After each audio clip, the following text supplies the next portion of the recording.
Life story channel में आपका स्वागत है। आइए आज हम आपको सुनाते हैं अकबर बीरबल की मज़ेदार कहानियाँ। आपके बच्चों को यहाँ रोमांचित करने वाली और सीख देने वाली कहानियों का बहुमूल्य संग्रह प्राप्त होगा। आपको मज़ेदार और शिक्षाप्रद इसमें कहानियाँ सुनने को मिलेंगी जो बच्चों को न केवल मनोरंजन प्रदान करेंगी बल्कि उन्हें नैतिक मूल्यों और जीवन की महत्वपूर्ण सीख सिखाएंगी। ये कहानियाँ बच्चों के साथ साथ बड़ों के मन को भी मोह लेंगी। यहाँ आपको माँ बाप के प्यार और लागू अनुशासन को दर्शाने वाली कहानियाँ, परिवार के महत्व को उजागर करने वाली कहानियाँ, आपसी सौहार्द को मजबूत करने वाली कहानियाँ, माँ बाप के प्यार की गहराई, बच्चों के जीवन में जिम्मेदारियों की बढ़ती सहायता, परिवार के महत्व को समझाने वाली कहानियाँ और बच्चों के विचारों और उनकी समझ को विकसित करने वाली कहानियाँ सुनने को मिलेंगी। आइए हमारे साथ यह सुंदर और सीखदायक सफ़र पर निकलें।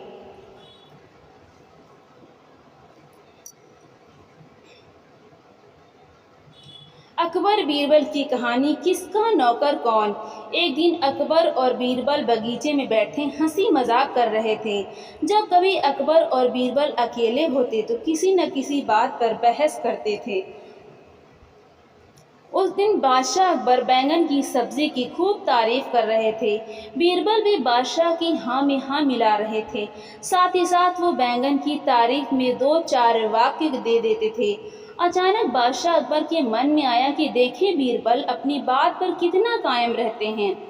ऐसा सोचकर बादशाह अकबर बीरबल के सामने बैंगन की बुराई करने लगे। अब बीरबल भी उनकी हाँ में हाँ मिलाकर बैंगन की सब्जी की बुराई करने लगे।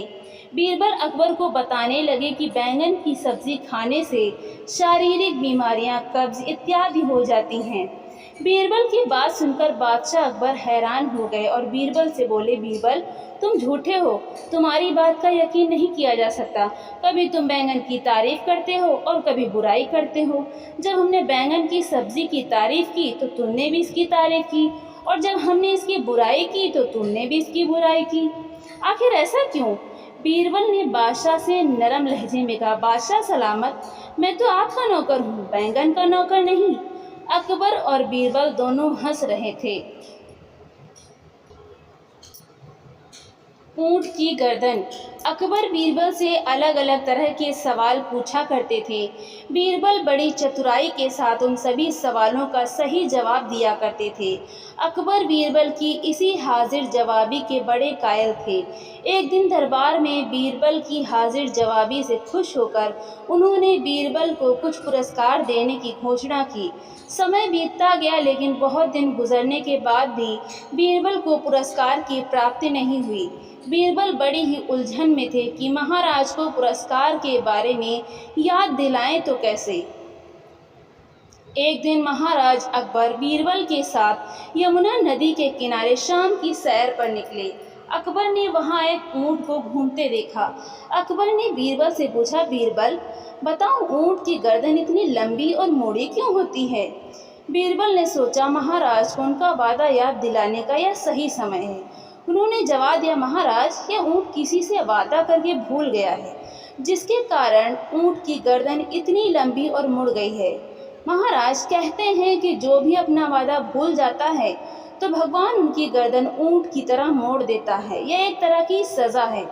तभी अकबर को ध्यान आता है कि वो भी तो बीरबल से किया अपना एक वादा भूल गए हैं। उन्होंने बीरबल से जल्दी से महल में चलने के लिए कहा और महल में पहुंचते ही सबसे पहले बीरबल को पुरस्कार की धनराशि उसे सौंप दी और बोले, मेरी गर्दन तो ऊंट की तरह नहीं मुड़ेगी बीरबल। यह कहकर अकबर अपनी हंसी नहीं रोक पाए। अकबर और बीरबल दोनों अकबर की बात पर हंस रहे थे। इस तरह बीरबल ने अपनी चतुराई से बिना मांगे अपना पुरस्कार राजा से प्राप्त किया।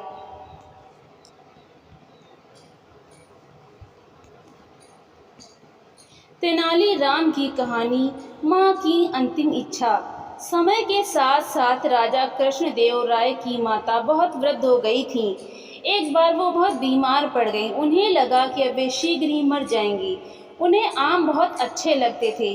वो बचपन से आम बहुत खाया करती थीं, इसलिए जीवन के अंतिम दिनों में वे आम दान करना चाहती थीं। उन्होंने राजा से ब्राह्मणों को आम को दान करने की इच्छा प्रकट की। वो समझती थी कि इस प्रकार दान करने से उन्हें स्वर्ग की प्राप्ति होगी।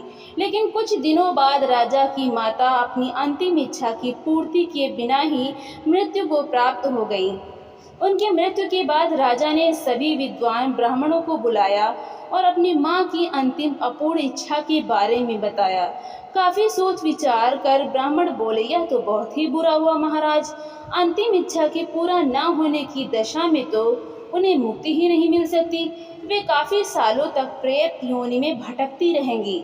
महाराज, आपको उनकी आत्मा की शांति का उपाय करना चाहिए। तब महाराज ने उनसे अपनी मां की अंतिम इच्छा की पूर्ति का उपाय पूछा। सभी ब्राह्मणों ने आपस में विचार किया और बोले, उनकी आत्मा की शांति के लिए आपको उनकी पुण्य तिथि पर ब्राह्मणों को सोने के आमों का दान करना पड़ेगा। अतः राजा ने मां की पुण्य तिथि पर कुछ ब्राह्मणों को भोजन के लिए बुलाया और प्रत्येक को सोने से बने आम दान में दिए।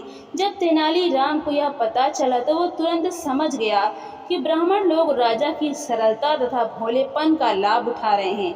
उसने उन ब्राह्मणों को पाठ पढ़ाने की एक योजना बनाई। अगले दिन तेनालीराम ने ब्राह्मणों को निमंत्रण पत्र भेजा। उसमें लिखा था कि तेनालीराम भी अपनी माता की पुण्य तिथि पर दान करना चाहता है, क्योंकि वह भी अपनी एक अधूरी इच्छा लेकर मरी थी।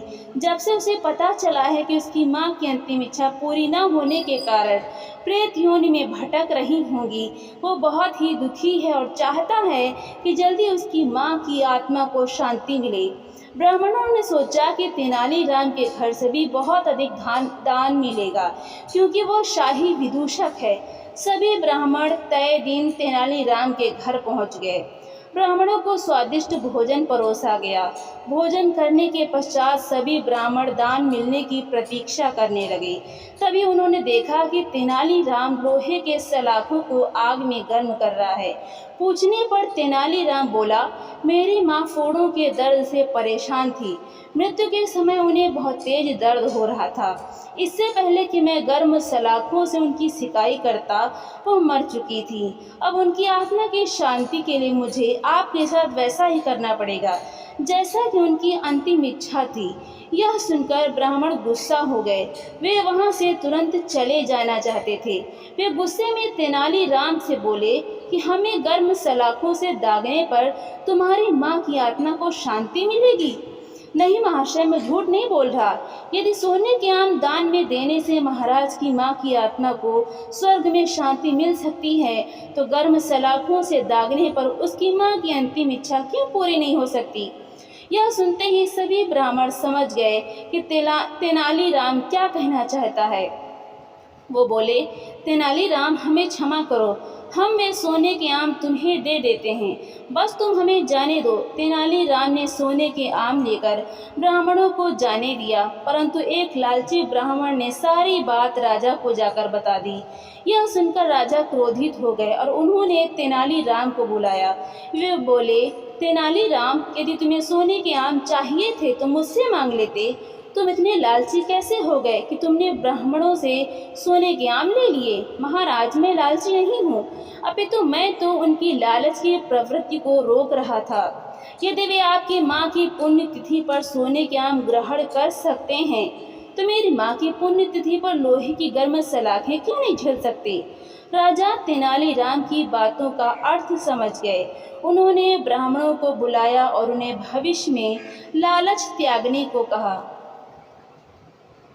तो दोस्तों, आपको ये कहानी कैसी लगी, लाइक करें, शेयर करें और कमेंट करके हमें ज़रूर बताएं। और ऐसी ही मज़ेदार कहानियाँ सुनने के लिए हमारे चैनल को सब्सक्राइब करना बिल्कुल भी ना भूलें। तो मिलते हैं अगली नई कहानी के साथ। बहुत बहुत धन्यवाद।